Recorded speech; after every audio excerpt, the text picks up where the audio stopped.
कौन लड़कियां हैं, वो कैसे आती हैं लड़कियां, क्या वो ज़बरदस्ती आती हैं वहाँ पर, क्या वो लाई जाती हैं, झूठ बोल के लाई जाती हैं, या उनकी अपनी मर्ज़ी से वहाँ पर है वो। ये एकदम मिथक है कि वो अपनी मर्जी से आएंगी। उस नर्क में कोई नहीं आना चाहता। ऊंचे लेवल की लड़कियां हैं, उनके लिए उन्होंने वही ऊंचे लोग छोड़े रखे हैं, ऐसे बड़े जिम विम करके बॉडी बना के और बड़ा हाई प्रोफाइल लड़के, और वो बाइक से घुमाएंगे। कि जब कोई आपसे ये कहे कि शादी कर लो, तो कहो कि हमारे माँ बाप से मिल लो। और मैं हैरान हूँ इस बात को लेके कि मेरे इर्द गिर्द में भी ये घटनाएं होती हैं। मतलब मैं जैसे जानती भी नहीं हूँ, और मुझे अचानक पता लगता है कि वो तो वहाँ से खरीद के ले आए। मैं एक बार कर भी लूँ, तुम्हारे माँ बाप तो, तुम्हारी बुआ तो नहीं कहेंगी कुछ भी, लेकिन मेरे पापा मुझे जान से मार देंगे, और फिर तुम ना इधर की रहोगी। कहा कि देख लिया काफिरों को, इनसे करने चली थी शादी, और मैं करूँगा उससे शादी। और तीसरे दिन ही उसको मात्र 20 रुपये में मैं कहती हूँ बिक गई। फिर आएगी एक बाज़ार ऐसा है कि जहाँ आप औरत की अस्मिता को बेच के आ सकते हो, कोई घर के सामान को बेच के नहीं आ सकते। भी ये पॉडकास्ट अगर देखें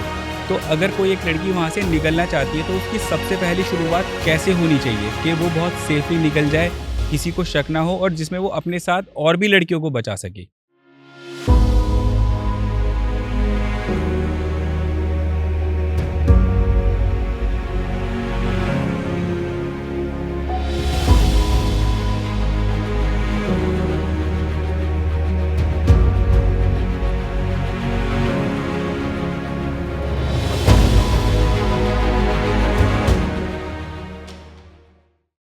दोस्तों, कॉल गर्ल जो कभी पैदा नहीं होती, बनाई जाती है, कभी ज़बरदस्ती से तो कभी मजबूरी से।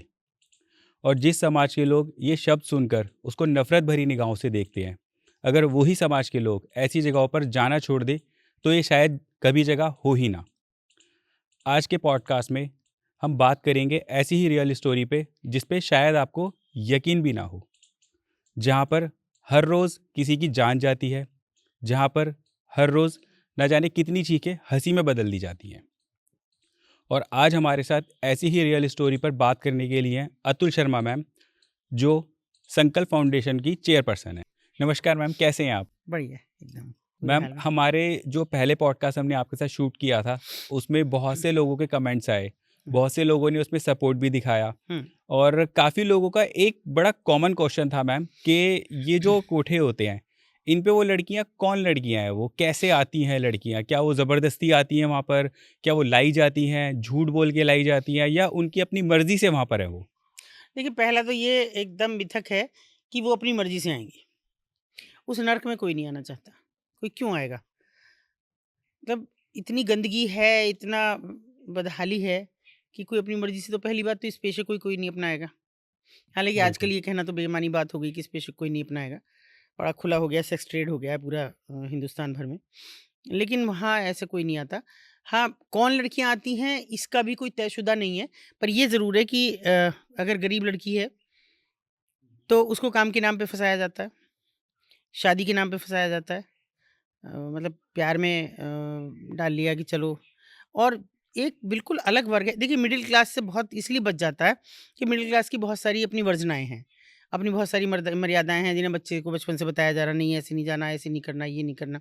और हमारे यहाँ तो ऐसे भी हॉरर किलिंग की सी बात भी रहती है।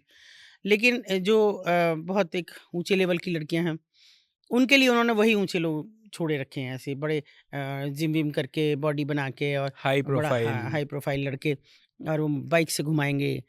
कौन सी बाइक, एक बड़ी सी वो ऊपर होने वाली और नीचे होने वाली वो। हार्ले डेविडसन टाइप की बाइक। हाँ। और अच्छे रेस्टोरेंट में खाना खिलाने ले जाएँगे, लॉन्ग ड्राइव पे ले जाएँगे, और फिर कहेंगे कि चलो शादी करते हैं। मैं आजकल बहुत कॉलेजेस में जा भी रही हूँ, और ये बराबर सबसे अनुरोध भी कर रही हूँ बच्चों से कि जब कोई आपसे ये कहे कि शादी कर लो, तो कहो कि हमारे माँ-बाप से मिल लो। अपने माँ-बाप को मैं कन्विंस कर रही हूँ, तुम आओ और मिलो। अगर वो अच्छा लड़का होगा तो ज़रूर मिलेगा। तुम्हारे विश्वास पे मिलेगा, थोड़ी बेइज़्ज़ती भी सहेगा, और अगर नहीं होगा तो निश्चित तौर पे तुम गर्त में गिरने जा रही हो, तो वो मिलेगा नहीं। वो कहेगा पहले शादी कर ले, उसके बाद तो सब मान जाते हैं। और ये बड़ा खतरनाक हो जाता है। ऐसी बहुत सारी लड़कियां हैं कि जिनको निकाला, और उसके बाद जो उनका हाल हुआ, एक्सेप्टेंस नहीं है समाज में, और कोई और रास्ता भी नहीं है दोबारा से उस ज़िंदगी में वापस लौटने का। कोई रास्ता भी नहीं है। तो ये कोई पर्टिकुलर लड़कियाँ नहीं है कि वो ही आएँगी या ये आएँगी, और अपनी मर्ज़ी से तो हरगिज़ भी नहीं, कोई नहीं चाहता अपनी बिल्कुल मर्जी भी से। नहीं, 0% भी नहीं। बट मैम जैसे आजकल ज़माना बहुत बदल गया है, अवेयरनेस भी इतना ज़्यादा बढ़ गया है कि हर किसी को पता है कि आजकल इस तरह के बहुत सारे स्कैम हो रहे हैं लड़कियों के साथ। तो फिर भी आजकल उनमें पढ़ी-लिखी लड़कियाँ भी फँस जाती हैं, ज़्यादातर उसमें एक रूरल टाइप की और जो अनपढ़ टाइप की लड़कियाँ होती हैं, वही ज़्यादातर उसमें। नहीं, नहीं, पढ़ी-लिखी अभी देखिए, तो पहले मैं आपको सबको थैंक्स करती हूँ, सभी पॉडकास्टर्स को, कि आपके ज़रिए भी मैं काफ़ी सारी इस बीच लड़कियाँ निकाल रही हूँ। लोगों की सूचनाएँ भी आ रही हैं, अनजान लोगों की आ रही हैं। तो ऐसी ही एक बच्ची ने मुझे फ़ोन किया और कहा कि मुझे 1 साल हो गया है यहाँ, और मेरी उम्र इस समय 16 साल है। 16 जब साल है। मैं आई तो 15 साल की थी। और कहाँ पे हो? तो बोली कलकत्ता में हूँ, सोनागाछी, दिल्ली की लड़की है। तो हमने कहा फिर कैसे, मैं क्यों कि यकीन करूँ कि तुम सच बोल रही हो, ये ट्रैप नहीं है? हुँ, हुँ। तो उसने कहा मैं आपको अपना एक आधार कार्ड और हाई स्कूल की मार्कशीट भेजती हूँ। मैंने कहा ये क्यों है तुम्हारे पास? तो बोली जिस लड़के के साथ में आई उसने कहा था कि शादी करेंगे तो तब ज़रूरत पड़ेगी। अभी चूँकि तुम नाबालिग हो और घर वाले तैयार नहीं होंगे, तुम्हारी कहीं शादी-वादी कर देंगे, अगर हमको मिलते-जुलते देख लिया, तो चलो भाग के दूर चलते हैं। वो हमारा पीछा यहाँ तक नहीं कर पाएँगे। और यहाँ लाके मुझे इसमें बेच दिया। तो मैंने कहा फ़ोन? बोले फ़ोन तो अब मुझे आधा घंटे के लिए मिलता है। जो लड़कियाँ यहाँ पे रम जाती हैं, बस फिर मैं तो रम ही गई हूँ। आप निकालेंगी, मुझे उम्मीद की किरण जगी एक, और तो ठीक है, नहीं निकालेंगी तो मैं हूँ ही यहाँ। तो हमारे पास बड़ी वो थी दुविधा, लेकिन फिर भी अच्छे लोग भी हैं दुनिया में। जीआरपी और आरपीएफ के लोग हैं जो हमेशा बहुत तत्पर रहते हैं ऐसी चीज़ों के लिए। तो मैंने एक से मदद ली, हमारे परिचित हैं। मैंने इसका ऐसे ऐसे निकालना है। तो उनका देखिए हम सिविल में तो जा नहीं सकते वहाँ, मतलब आम दुनिया में, लेकिन रेलवे प्लेटफ़ॉर्म तक अगर वो लड़की आती है तो हम उसको सेव करेंगे। और यही हुआ कि वो 2-3 दिन हमसे लगातार उस लड़की की बात होती रही। एक फ़िक्स टाइम पे करती थी वो, शाम के 4 बजे, और मुश्किल से 10 या 15 मिनट के लिए, फिर उसका स्विच ऑफ हो जाता था। तो उसने मुझे कहा, मैंने कहा ठीक है तुम आ जाओ वहाँ, और वहाँ से फिर ज़िम्मेदारी उनकी है, मुझे आना नहीं है, और वो लोग अपने आप छोड़ेंगे। और मैं उनका तहे दिल से बिल्कुल धन्यवाद करती हूँ कि उन्होंने सुरक्षित बच्ची को, 1.5 दिन 2 दिन लगा, लेकिन भेज दिया। और उन्होंने ये कहा था कि टाइम का आप चिंता मत करना, कि क्योंकि हमको इसकी सेफ्टी पहले है, तो हम ट्रेन्स बदल के इसको लाते रहेंगे, आप चिंता मत करो, हमें हमें पूछना भी मत, हम बच्ची छोड़ देंगे आपको। जी आई, और मैं धन्यवाद करती हूँ ऐसे लोग आज भी ज़िंदा हैं और जिनकी वज़ह से, ये कोई बड़ी बात नहीं है, और बड़े अच्छे घर की लड़की थी। और मतलब वो लड़का भी देखने दिखाने लायक, उसने फ़ोटो दिखाई उसकी एक, ऐसा एकदम हैंडसम स्मार्ट लड़का, और बड़ा बॉडी-वॉडी बना के फिर दिखा रखे जिम में फ़ोटो, इधर वही को लव ट्रैप जैसे लव वो। ट्रैप, ये लव ट्रैप भी है, जॉब ट्रैप भी है, और मैरिज ट्रैप भी है। शादी के नाम पे भी ले आते हैं, मतलब फर्जी हुँ, शादी, हुँ, फर्जी माँ-बाप की शादी करके। सहमति से, कि भई यहाँ पे तो नहीं है और वहाँ शादी कर लेंगे। और मैं हैरान हूँ इस बात को लेके कि मेरे इर्द-गिर्द में भी ये घटनाएँ होती हैं। मतलब मैं जैसे जानती भी नहीं हूँ, और मुझे अचानक पता लगता है कि वो तो वहाँ से खरीद के ले आए। शादी नहीं हो रही थी लड़के की, तो वहाँ से खरीद के ले आए। इस तरह का भी हो रहा है। तो ये कोई अ, बहुत मतलब इसमें हार्ड एंड फास्ट रूल नहीं है कि ये लड़की आएगी या ये लड़की आएगी। कोई भी इस जो ट्रैप में उपलब्ध फँस है, सकता है। जो स्कैम में फँस जाए, वो लड़की आती है। करेक्ट। चाहे वो जॉब की नीड से फँसे, चाहे जॉब की चाहे नीड में किसी हो, को प्यार में फँसा लिया। बिल्कुल। इसमें बहुत से लोग सवाल करते हैं कि ट्रैफ़िकर कौन है? कैसे आइडेंटिफ़ाई करें? आप नहीं कर सकते।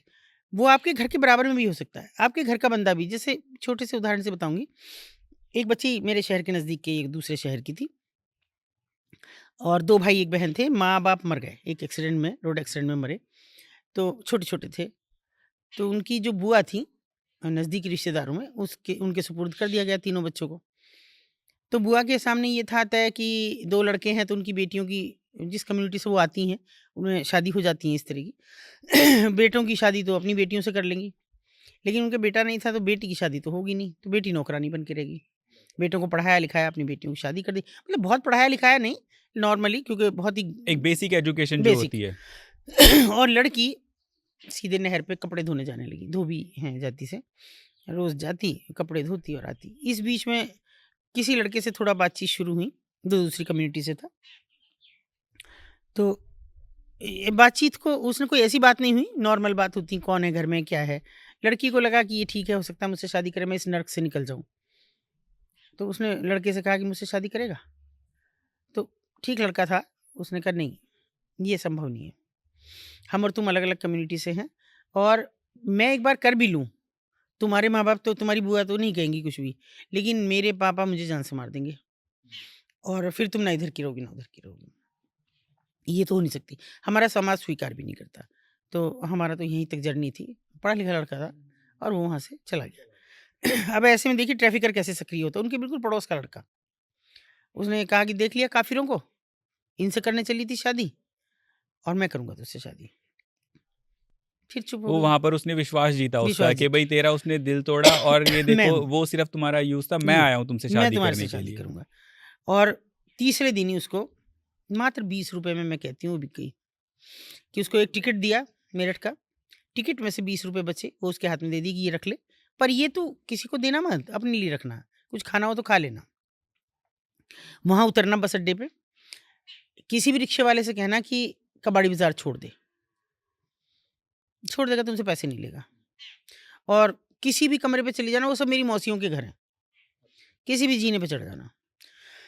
लड़की चढ़ गई, चढ़ चढ़ के आ गई उसको रिक्शे। ऐसा कुछ पता नहीं था कि नहीं, कबाड़ी बाजार इतना, क्या है क्या इतनी नहीं है। सीधी और इतनी ऐसी अजीब, क्योंकि निकली नहीं घर से नहर, नहर से घर, दो उसके रास्ते थे, और मारपीट, घर का काम, सब चीज थी।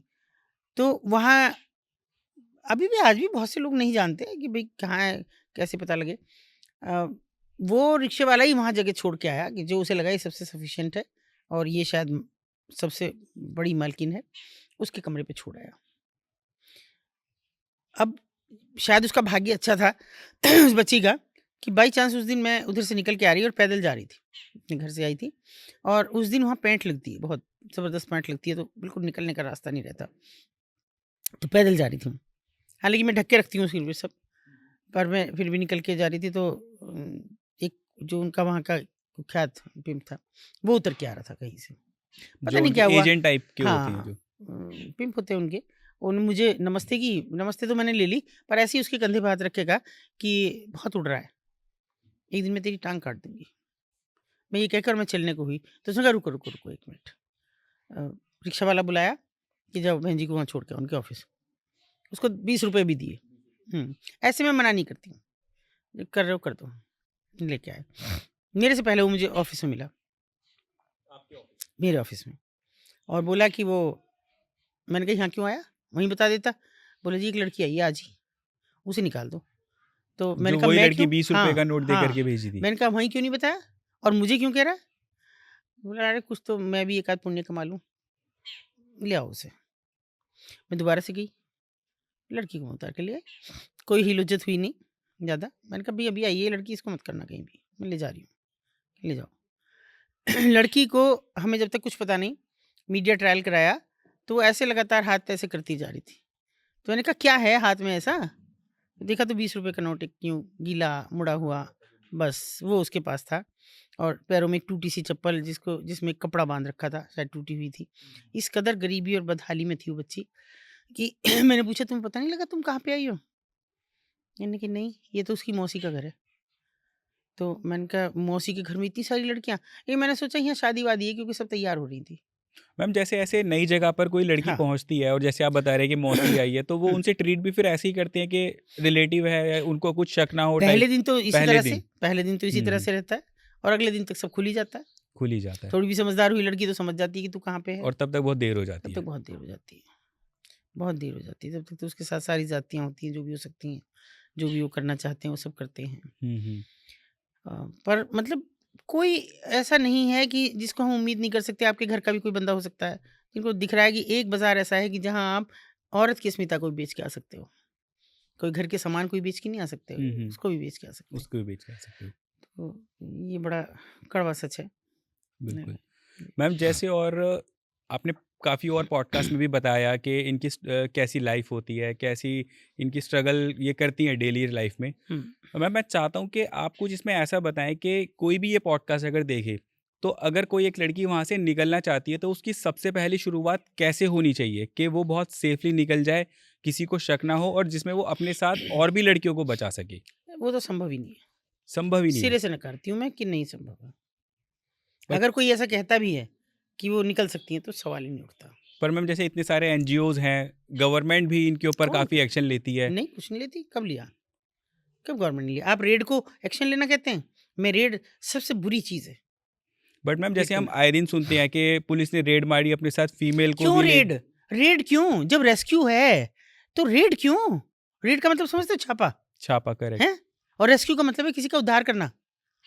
तो दोनों बातों में अंतर समझो ना। आप उद्धार करने जा रहे हो, रेड मारने। रेड मारने का अंतर क्या होता है कि वो जाएंगी, कोर्ट में पेश होगा, कोर्ट में पेश होने के बाद वो पूछेंगे क्या है उम्र है, 18 साल है साहब, क्या कर रही थी वहाँ, अपनी मर्जी से कर रहे हैं साहब, चलो जाओ बट वो निकलो। क्यों बोले कि मैं अपनी मर्जी से कर रहे थे?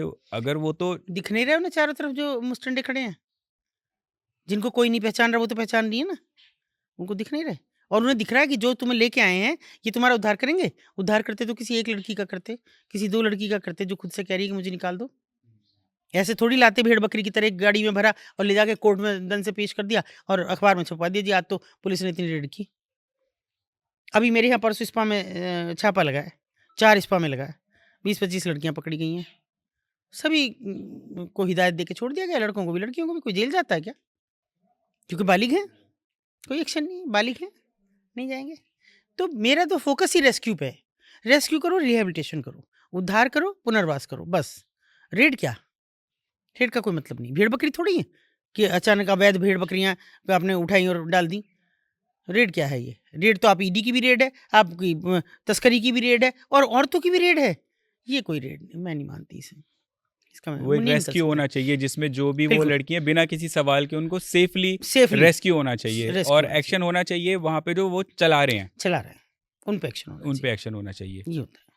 तो होता बाकी ऐसा कोई रास्ता नहीं है कि अगर कोई लड़की फंसी हुई है वो बाहर निकलना चाहे तो कुछ वो अपना कुछ एक्शन लेके ना बाहर? ना देखिए, बहुत सी करते हैं। जैसे एक लड़की ने निकलने की कोशिश की। लड़की क्या, महिला थी, 2 बच्चे थे उसके। उसने हर तरह से कोशिश की। जब खिड़की पे खड़ी हो रही है तो अचानक से एक वो छोटा सा पर्स ले रही थी, इतना सा, तो 2-4 रुपए होंगे मुश्किल से, वो गिरा दिया। फिर वो भागी। कहाँ जा रही है? वापस आ, कि मेरा पर्स गिर गया। तो गिर जाने दे, हम ले आएंगे अपने आप, और क्या। फिर उसने अपना कुछ कपड़ा गिरा दिया, और तो कुछ है नहीं उसके पास, कोई मोबाइल नहीं, कुछ नहीं। फिर कपड़ा गिरा दिया, ऐसे ही घुमा रही उसे, यूँ रुमाल लिया जैसे, अरे मेरा रुमाल गिर गया। तेरी सब चीज़ गिरती हैं, यहीं रख, कहीं नहीं जाना। एक जीना इतना सा जिसमें आदमी भागना भी चाहे तो नीचे से कोई आके रोक सकता है उसे। ऐसा भी नहीं कि यूँ बच के निकल जाए, कुछ भी हो जाए। पतला एक सा लड़की रास्ता है। भागेगी, तमाम दुकानदार चिल्लाएंगे तेरी लड़की भाग गई, देख इधर गई है, इधर गई है। मीन्स दुकानदार वगैरह सब मिले क्यों नहीं होते हैं कहेंगे? सब पूरा वो। स्टेक होल्डर, सबके तो हित चल रहे हैं, सबके तो हित प्रभावित होते हैं फिर वहां से। भाई एक आदमी, एक कस्टमर आएगा, इस दुकान पे खड़ा हुआ है और सामने वाले कमरे पे वो देख रहा है लड़कियों की कौन सी मुझे पसंद आ रही है, ये वाली है कि ये वाली है। अगर कोई आ गई तो 10 रुपए तो वहीं रख जाएगा उसके, और चला गया उस कमरे पे। फिर 10 रुपए मालकिन देगी उसको, उस लड़की के, क्योंकि उसके यहाँ से सेटिंग हुई है। तो 20 रुपए उसको एक बार में मिल गए। अगर 10 कस्टमर भी आ गए तो उसके 200 रुपए तो उसने ऐसे ही कमा लिए। सब हितग्राही हैं वहाँ। अगर वो ना हो, बड़ा कड़वा सच है, अगर ये दुकानदार उनके स्टेक होल्डर्स ना हो, वहाँ के सब्जी वाले, फल वाले, मिठाई मिठाई कोई भी, कुट्टी की मशीन भी है वहाँ, जूते गांठने चाहे वाले वो भी हैं, कोई भी वो दुकानदार है या अगर ये बात की सूचना, मुझे कैसे पता लगता नई लड़की आई है? उनको नहीं लगता जो वहाँ हर वक्त है, पूरे खुले समय में है, जिनकी आँख खुली नहीं है उनकी, कहीं और है आँख, तो क्यों नहीं उनको पता लगता?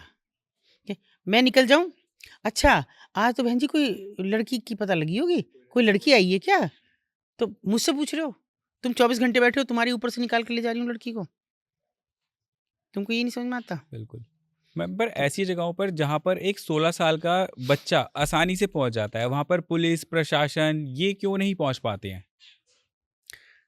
इससे बुरा और कड़वी सच्चाई नहीं होगी कि मैं अपने शहर की आपको बताती हूँ कि ऐसे एक सड़क है पूरी, इधर भी कमरे, इधर भी कमरे, नीचे दुकान है, ऊपर है कमरे, और ठीक सामने ये एक आड़ी सड़क जा रही है, और इस आड़ी सड़क के बिल्कुल मुहाने पे सर्किल ऑफिसर का, सीओ का ऑफिस है, सीओ का ऑफिस है। सीओ का ऑफिस है। और सीओ बड़ी तफरीह में मुझसे कहते हैं, अरे मैडम आपको पता लग जाता, हमें तो पता ही नहीं लगता कब आई लड़की। वो बोल रहे हैं कि पता नहीं लगता। बताइए फिर क्या कहेंगे आप, क्या कहेंगे? मैम ये तो सामने सामने एक वो बात नहीं है कि भाई आंखें और देख फिर करके भी आप मूंद रहे हैं। देखिए, सैया भाई कोतवाल डर काहे का है? डर का आएगा बिल्कुल। बस, ना मालकिन को है ना पिम्स को है, किसी को कोई डर नहीं है। उन्हें पता है उनकी कि पैसा जा रहा है, जिंदगी से सब ज्यादा कीमत उनके लिए पैसा हो गया जो पैसा, उनके पास जाता है। बिल्कुल। वो पैसा, वो तो उनका बिजनेस। देखिए यही केवल बिजनेस नहीं है, पूरा हिंदुस्तान में इस समय सेक्स को एक ट्रेड के रूप में स्थापित किया जा रहा है। चाहे वो एस्कॉर्ट सर्विसेज हो, स्पा हो, मसाज पार्लर्स हो, जिम हो, कुछ भी हो, सब में इस तरह से स्थापित किया जा रहा है कि सेक्स एक व्यापार है। अब यह व्यापार आप कह रहे थे अब तक, भाई जहाँ जिस्म का बाजार आप कह रहे थे, आईटीपी एक्ट भी उसको देह का बाजार कहता है, लेकिन आपने तो उसे पूरी तरह से सेक्स का ट्रेड बना दिया। ठीक है, सेक्स में कोई भी है, छोटा बच्चा भी है, लड़की भी है, लड़का भी है, हर स्कॉट सर्विसेज भी हैं, जिगोलोज भी हैं, हर कोई है, ट्रेड की तरह स्थापित कर लिया आपने। बिल्कुल ओपनली और ये चल रहा है, सब हो कोई रहा इस है पे किसी की कोई रुकावट नहीं है, ना कोई इनको देखता है। ना, तो मैम कोई नहीं। आपको कैसे फिर इनका वो पता चलता है, और अगर पुलिस भी इस पे नहीं एक्शन लेती है तो आपके साथ मिलके फिर ये प्रशासन या पुलिस वो कैसे एक्शन होता है आपके, कैसे रेस्क्यू का? नहीं, हम तो बुलाते ही नहीं पुलिस को। आप पुलिस नहीं बुलाते तो वो हम तो जब लड़की हमारे हैंडओवर हो जाए, हम्म, उसके बाद पुलिस को बुलाते हैं, इससे तो पहले नहीं। पुलिस तो मैम अल्टीमेटली दोबारा से उनके साथ लिए वापस भेज देगी कैसे उनके पास। लाएगी? मुकदमा लिखाती हूँ पहले, यहाँ से निकालिए। अच्छा, कोर्ट में एएसटीयू पूरा। बने हुए हैं, एंटी ह्यूमन ट्रैफिकिंग थाने, सब में मैं वादी हूँ। पहले मैं मुकदमा लिखाती हूँ, कैसे भेज देंगे लड़की को वापस? लड़की थोड़ी, लड़की नारी निकेतन जाएगी, हम्म। मालकिन है वो जेल जाएगी। और मैम जैसे ये वुमेन सेल वाले होते हैं उनमें तो ज़्यादातर वो लड़कियों के फेवर में ही वो एक्शन लेते हैं कि कहीं से बस उन्हें कोई खबर मिले, तो वो भी इस चीज़ में कोई एक्शन नहीं लेते। क्यों लेंगे? बताओ ना, वो मुझे तो एक बने कारण नहीं, इसलिए बताओ। है ना मैम कि हाँ? वो उनकी मदद कर सके, उनको कहीं ना कहीं। ना, ना, ना, ना, कोई नहीं करता। एक बच्ची अगर मैंने बहुत हेल्पलाइन्स के नंबर दे रखे हैं। मैं अगर एक लड़की से कहती हूँ कि कभी इस नंबर फ़ोन करके तो देखो, तो बोले जी करा था। आज बोले अच्छा बाज़ार से बोल रहे हो? अरे हटो! 1-4 गंदी गाली और देती हैं। औरतें, लेडीज़ पुलिस से खतरनाक नहीं है कोई। बिल्कुल, जो महिला पुलिस में चली गई ना, उसकी गंध आप नहीं देख सकते हो, किस कदर गालियाँ बकती है, किस कदर मारपीट करती है, आप अंदाज़ा भी नहीं लगा सकते। आप एक भले आदमी की तरह चले जाइए, अगर 10 मिनट में आपकी इज़्ज़त ना उतार दे और आप बेइज़्ज़त होके वापस ना आ जाओ। और मैं तो कहती हूँ हमारे यहाँ तो, मैं तो बिल्कुल साफ कहती हूँ कि महिला थाना है, ये तो भ्रष्टाचार का फसाना है पूरा, कुछ नहीं है, कुछ नहीं, कुछ नहीं है।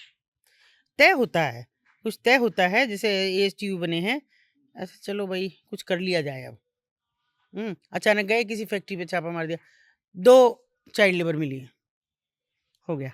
चाइल्ड लेबर की कोई परिभाषा ही नहीं है। 14 साल का बच्चा चाइल्ड लेबर है बस, 15 का कर रहा तो कोई बात नहीं।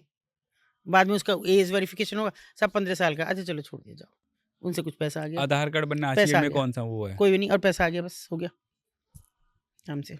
मैम जो मूवीज़ में जैसे दिखाते हैं कि जो कॉल गर्ल्स होती हैं या ये बहुत अच्छा पैसा कमाती हैं, इनकी बहुत लग्जरी लाइफ होती है, सो मूवीज़ में और रियल लाइफ में दोनों में कितना नहीं, फ़र्क कितना नहीं, होता है? इनको दोनों को मर्ज मत कीजिए। कॉल गर्ल बिल्कुल अलग है। कॉल गर्ल का तो मतलब ही कॉल पे है ना, ये कॉल पे थोड़ी है। रेड लाइट एरियाज़ में कौन कॉल पे है? उनकी कोई कॉल नहीं है, वो उनकी कोई मर्ज़ी नहीं है। वो कहाँ बुला रहे हैं? उनके पास तो ना करने का अधिकार नहीं, कॉल गर्ल के पास तो सब कुछ है। वो कह रही है कि मुझे 10,000 चाहिए, 10 में नहीं बात बन रही तो चल आगे चल, दूसरा कोई आएगा। तो यहाँ भी तो ऐसा ही होता है मैम, रेड लाइट एरिया में हाँ। इनके सबके जैसे अलग-अलग हम और भी कितना सुनते हैं, देखते हैं कि उनके सबकी अलग-अलग कैटेगरी बना रखी है ना, ना, उन्होंने। ना, बिल्कुल भी नहीं, बिल्कुल भी नहीं। कोई ऐसा कहता है, बिल्कुल गलत कहता है। कुछ नहीं, ये जिस्म का बाज़ार है। कौन चेहरा देखता है किसी का? कौन देखता है? अगर चेहरा देखना होता तो छोटी-छोटी बच्चियों को ऑक्सीटोसिन ना दिए जाते, ग्रोन अप दिखाने के लिए। उनको जिस्म से मतलब है। आलू प्याज की तरह टटोल के देखने से मतलब है, बस। न रंग रूप से कोई मतलब है, न चेहरे से मतलब है, उनको केवल जिस्म से मतलब है। तो वहाँ दिमाग पर जो लड़कियाँ होती हैं बस ऐसा शोकेस टाइप की रखी होती हैं, कोई भी आता है चूज़ करता है चला जाता है, बिल्कुल इसमें वही कोई चूज़ लड़की की करेगा। मर्ज़ी नहीं है, नहीं, नहीं, नहीं, कोई नहीं, लड़की नहीं, का ये नहीं है कि मेरे को इसके नहीं, साथ जाना है, नहीं जाना, या मैं आज मैं नहीं, मतलब आज मेरी नहीं, तबीयत ठीक नहीं है, नहीं कोई जी, उनका नहीं, नहीं, मान नहीं। धर्म नहीं है। नहीं, नहीं, हाँ, ये भी समझ ली 2 चीज़ों में। अगर लड़की रजस्वला है, तब वो कहते हैं कि ये ग्राहक को सबसे ज़्यादा आनंद देने वाली है। अच्छा। प्रेग्नेंट है, उसके साथ रेप करके उसको सबसे ज़्यादा आनंद आएगा। प्रेग्नेंट लड़की को भी। बिल्कुल, क्योंकि वो सेफ रहना चाहेगी।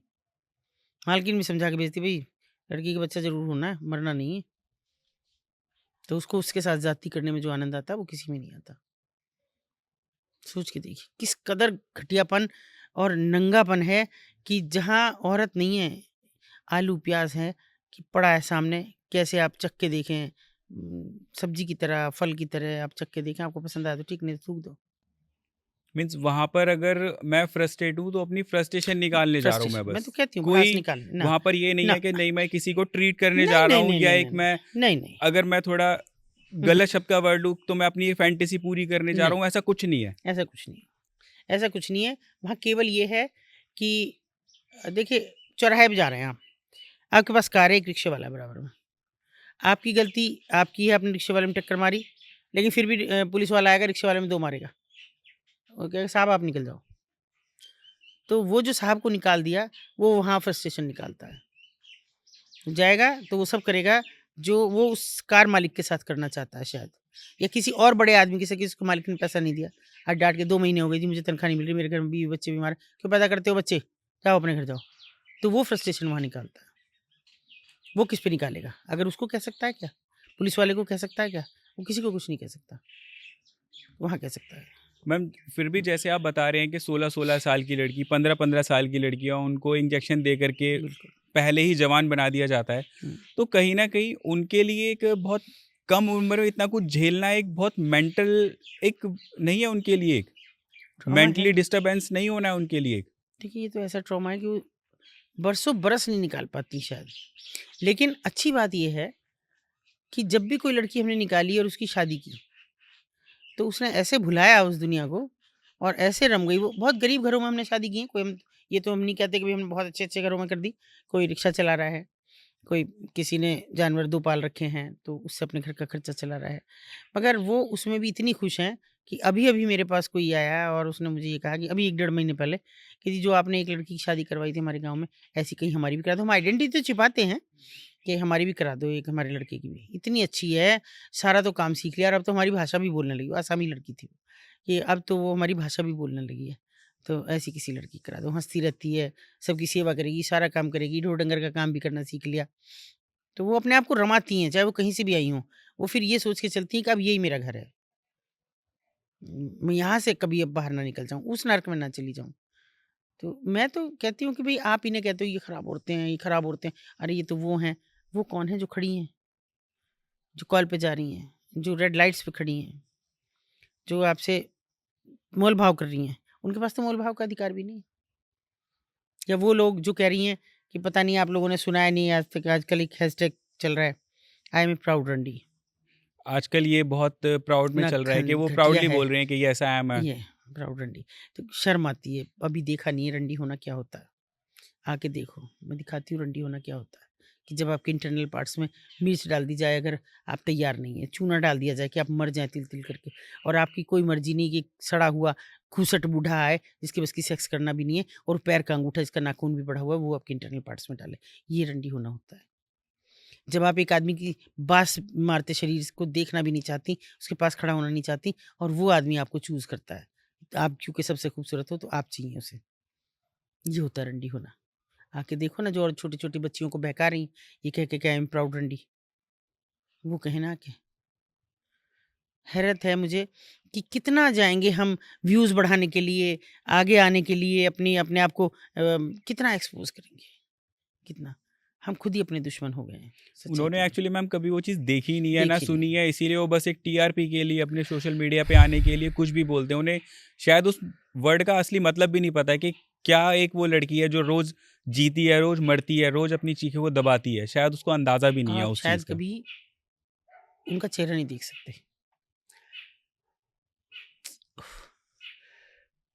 आप देखेंगे कि वो जब वो बैठी हैं, आप उनसे हँस के देखिए कि एक बार,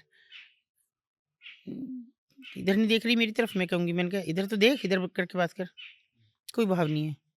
क्या? फिर उधर, क्योंकि उसका है वहाँ कि जहाँ कस्टमर है। एक आहट हो जाए जीने पे, तो दोनों कमरों, क्योंकि 2 कमरों में एक जीना, कि एक कस्टमर आने की आहट हो, चाहे वो चाय वाला ही आ रहा हो, उनको नहीं पता। उन्हें तो आहट सुनाई दे रही है, तो दोनों कमरों की सारी लड़कियाँ दरवाज़े पे, इतना सा दरवाज़ा, जिसमें एक लड़की मुश्किल से खड़ी हो, वो आगे अपने आप को एक्सपोज़ करेंगी कि मैं या मैं। ग्राहक को अंदर भी शायद आने में तकलीफ होती है, पर वो पहले अपने आप को वहीं चूज़ कर लेना चाहती हैं, और बाकी की निराशा आप उस समय अंदाज़ा नहीं लगा सकते, जब किसी एक लड़की का वो हाथ पकड़ लेता है और बाकी वापस लौटें, तो उनके पैरों में जान नहीं होती, कि वो सिर झुका के और ऐसे आके बैठती हैं, जैसे इनका कुछ खो गया। कौन अपनी देह का ऐसे सौदा कर सकता है? खुद से कोई कर सकता है इतना? ये तो मैम लानत है उस समाज के ऊपर जो आज बाहर खड़े होकर दावा करते हैं, उन भाषण देते हैं कि हमारी बहन बेटियों के लिए हम ये करेंगे, हम वो कोई नहीं करता। करेंगे, हम उनके लिए ऐसे एक्शन लेंगे। मतलब ये तो एक उनको शायद ये कहना भी नहीं चाहिए कि वो हमारी बहन बेटियां हैं, हम उनके लिए ऐसे करेंगे, वैसे करेंगे, और उनके साथ उन्हीं के समाज में, उन्हीं की नज़रों के सामने हर दिन एक लड़की मर रही है और वो एक्शन नहीं ले रहे हैं। वो जीते जी का नर्क है। लोग कहते हैं कि स्वर्ग नर्क ऊपर है। आपको नर्क देखना है तो वहाँ आओ। देखो कैसा नर्क है कि जहाँ एक चबूतरा है, उस चबूतरे पे वो बैठ के खाना खाएँगी, वहीं वो नहाएँगी, वहीं वो एक आदमी आएगा अंदर से और एक लड़की खाना खा रही हो और वो आएगा और वहीं कंडोम फेंकेगा यूज्ड, वहीं वो गुटखा थूकेगा और कुछ भी थूकेगा गंदा, और कभी-कभी वहीं बाथरूम भी करेगा वो, और वो लड़की उठ भी नहीं सकती उस जगह से। मैंने कहा लड़की को, अरे तुम हटो यहाँ से, वहाँ बैठो। तो उसने मालकिन की तरफ ऐसे देखा और फिर से वो दाल-चावल, पानी सी दाल थी और उसको खाने मिल गई। क्या आप सोचते हैं कि उसके बाद वो खाना भी उनको ढंग से मिलता है? कौन उस जगह जहाँ मैं खड़ा भी नहीं हो सकती, जहाँ मुझे ये लगे कि मुझे वोमिटिंग होने को हो रही है और मैं उस कस्टमर को डाँट रही हूँ कि यहीं करेगा क्या सब? कि नीचे उतर जा। तो वहीं के वहीं वो मतलब बाथरूम भी कर रहा है। किसे कहेंगे आप? इससे अच्छा तो मैम जेल ही होगी। जेल तो इससे कहीं ज़्यादा अच्छी है। साफ़ है ना। आप एक आपके पास टॉयलेट भी है, आपके पास बाथरूम भी है, आपके पास खाने के लिए एक जगह भी है कि जहाँ बैठ के आप इत्मीनान से खा सकते हैं। रोटी भी है आपके पास, वहाँ तो कुछ भी नहीं है, कुछ नहीं है। आप कितना ही थके हों, अभी एक कस्टमर को निपटा के आए हैं कि अचानक दूसरा कस्टमर कहे मुझे ये लड़की चाहिए। तो मालकिन की जो आवाज़ ऐसे फटकार की तरह होती है ना, उसका आप अंदाज़ा भी नहीं लगा सकते कि तुझे बुला रहा ना, जा क्यों नहीं रही है? सोचिए। और जिसके पैर चलने को नहीं कह रहे, जिसकी देह टूट रही है और वो जाती है। तो लोग जब कहते हैं ना कोई, अरे ये तो बड़ी खराब औरतें हैं। आप देखिए सोशल मीडिया पे खराब औरतों को, क्या होती हैं खराब औरतें। या मैं उनको भी कह रही हूँ कि जो अपने आप को कह रही हैं कि मैं प्राउड रंडी हूँ, वो भी आके देखें कैसी होती हैं। कि जब कोई कस्टमर ना आए तो वो रात को नीचे उतर के आ जाएँ जब बाज़ार बंद हो जाए, इतना सा कुछ पहने हुए।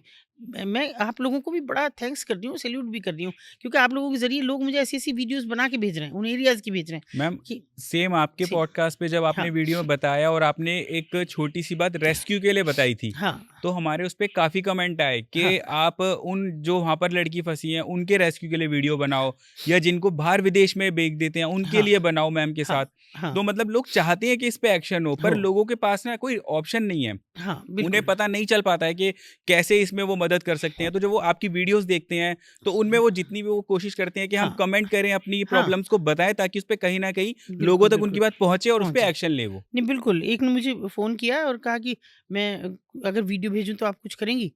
मैंने कहा भैया पहला जवाब तो मैं ये दूँगी कि सारे भगत सिंह मेरे यहाँ क्यों चाहते हो? कभी आप भी बन के देखो, हिम्मत तो करो, सामने आप आना नहीं चाहते। मैं कैसे ना मानूँ ये ट्रैप नहीं है? कैसे मैं उम्मीद करूँ? मान लो मैं यहाँ से और कलकत्ता चली जाती उस लड़की के कहने से और वहाँ जाके मुझे कुछ मिलता नहीं, तो क्या फ़ायदा होता? मैं निराश भी होती और शायद मेरे मन में ये भी आता कि अभी मैं कभी किसी के कहने से नहीं जाऊँगी।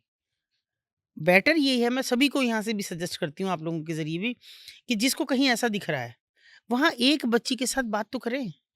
जाएँ तो सही, अंदर जाने का तो मौका मिलेगा, आप 200-400 रुपए खर्च कर देंगे एक बच्चे के लिए, तो क्या हो जाएगा? आप बाहर मालकिन को दें कि ये लड़की चाहिए, लड़की से बात तो करें।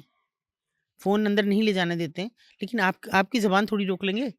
कोई आप केवल देह के लिए जाएँगे, एक बार तो जाके बात करें कि निकलना चाहती हो? हाथ पकड़ लो ऐसे बच्चे का, जिस दिन निकालना चाहो तुम कहो कि वो लड़की बिल्कुल तैयार है, मैं आ जाऊँगी, आप हिंदुस्तान के किसी कोने पे मुझे बुलाओ, मैं नहीं आऊँ तो मुझे कहना। लेकिन पहल तो करो। ये नहीं होने का है कि मतलब हर जगह मैं हर वक़्त नहीं, मान लीजिए एक दिन में मुझे 4 जगह से कहा, यहाँ भी है, यहाँ भी है, नहीं कैसे हो मैं 4 पाएगा, जगह उपलब्ध हो बिल्कुल भी नहीं। जाऊँगी? शायद हाँ, मैम यही हमारे समाज की हाँ, सबसे बड़ी प्रॉब्लम है कि मदद ऊपर से हर कोई करना चाहता है, कोई हाँ, एक्शन नहीं लेता ना कि यार मैं कहाँ जाऊँगा, मैं क्या कहा करूँगा, छोड़ो हाँ, मेरी लाइफ़ में पहले इतनी प्रॉब्लम है, मैं कहाँ प्रॉब्लम्स हैं। इसमें फँसूँगा। शायद यही एक नहीं, सबसे बड़ी देखिए ये एक प्रॉब्लम है। ऐसा काम है, केवल यही एक ऐसा काम है, मुझे ये लगा हमेशा, आज तक भी, कि जिसमें मेरे जैसे नास्तिक को अगर भगवान मदद कर रहा है, कहीं है तो आप लोग तो सब आस्तिक हैं, आप तो पूजा करते हैं, सुबह-शाम भगवान का नाम लेते हैं, दिया जलाते हैं। मेरे घर में तो वो भी नहीं ठीक से होता कभी, याद ही नहीं रहता। इतनी ऊहा-पोह में रहती हूँ कि ये ध्यान भी नहीं रहता कि दिया भी जलना है, तो कम से कम आपका साथ क्यों नहीं देगा? मुझे आज लगता है इस उम्र के दौर पे आके कि मेरे बच्चों का हाथ कहीं न कहीं कुदरत ने शायद पकड़ रखा था। मैं बिन कभी देख नहीं पाई, मुझे नहीं पता मेरे बच्चे कब पढ़े। उन्होंने कहा मम्मी यहाँ एडमिशन होना, अच्छा भैया कर लो, जाओ, जाओ कैसे जाना है, मुझे नहीं पता। और आप देखेंगे तो मेरे बच्चे टॉप पे हैं हर जगह। मैम इसी को बोलते हैं ना, नीयत साफ होती है तो बरकत देता है ऊपर वाला। कर देता है। तो ये मतलब लोग जब कहते हैं अच्छी बात है मुझ तक पहुंचा रहे हैं, पर मुझे इतना भी कर दो कि एक वीडियो ही बना के भेज दो। आपको अंदर फ़ोन नहीं ले जाने देते, छिपा के एक ले जा सकते हो, बंद करके वो सारा तो आपकी तलाशी थोड़ी लेती हैं। आप तो हाथ में घुमाते हुए जा रहे हैं, फ़ोन है आपके, आपको लगेगा कि हाँ भाई ये फ़ोन ले रखा है, कि भाई ये इसे जमा कर दो, कर दिया जमा, चलो चले गए अंदर। तो अंदर जाके बना लो, एक उससे बातचीत करते हुए बना लो, कम से कम कुछ ऑथेंटिसिटी तो हो बात की। कैसे हो? कमेंट को तो लोग बहुत घटिया भी करते हैं। बहुत से कहते हैं कि आंटी हमें बताओ, मैं जिगोलो बनना चाहता हूँ। शर्म से डूब के मर जाओ कहीं। उन्हें आइडिया भी नहीं है कि वो कहाँ पर क्या बात कर रहे क्या हैं। बात कर रहे हैं, क्या नहीं है। जब आप आंटी से पूछ रहे हो तो घर में एक माँ भी है, उनसे पूछ लो ना, है ना? तो नहीं है अभी वो मैं पीयूष मिश्रा को सुनती हूँ, आप लोगों को भी इस बात को मैं ज़िक्र करती हूँ। तो अभी वो आजकल नया कह रहे हैं कि भगत सिंह गया छुट्टी पे, टॉम क्रूज़ को लाओ। टॉम क्रूज़ तो आए पड़े हैं आपके यहाँ, क्या फ़र्क पड़ रहा है? आप अंग्रेज़ियत में ही तो हो रहे हैं। अंग्रेज़ लोग आके यहाँ साड़ी पहन रही हैं, भजन कर रही हैं, पूरा-पूरा सालों 2 सालों गुज़ार रही हैं यहाँ, और आप उनका और यहाँ पर अधरंगापन, हैशटैग चलता है कि वो आई हैशटैग प्राउड चलता टू है, बी इंडियन। प्राउड रंडी। तो इससे ज़्यादा कुछ नहीं है। और भी एक महिला हैं जो लगातार बोल रही हैं, नहीं मुझे अच्छा लगा। अगर 63 साल की उम्र में हम ये बोलेंगे, कैसे बच्चों को मुँह दिखाएँगे? मतलब आप लोग भी हमारे बच्चे हैं, कैसे आपके सामने खड़े होंगे हम? आपके साथ पॉडकास्ट कर रहे हैं और इतनी अश्लीलता की बातें करें तो कैसे? बिल्कुल मैम, ये नहीं, आपको बताया भी था कि आपके सामने बहुत से सवाल ऐसे हैं जो हाँ, मैं आपसे एक माँ नहीं के कर तौर सकते। पर कैसे पूछूं, हाँ, कैसे करूं, लेकिन ये हमारे समाज तक बात जरूर पहुंचानी है। पहुँचानी है, बिल्कुल। वो एक अलग बात हो गई कि आपने वो सवाल पूछना है, तो वो समाज हित में हो गया। लेकिन मैं कहूँ कि मैं तो ये वो नहीं, मैं तो नहीं सोच सकती।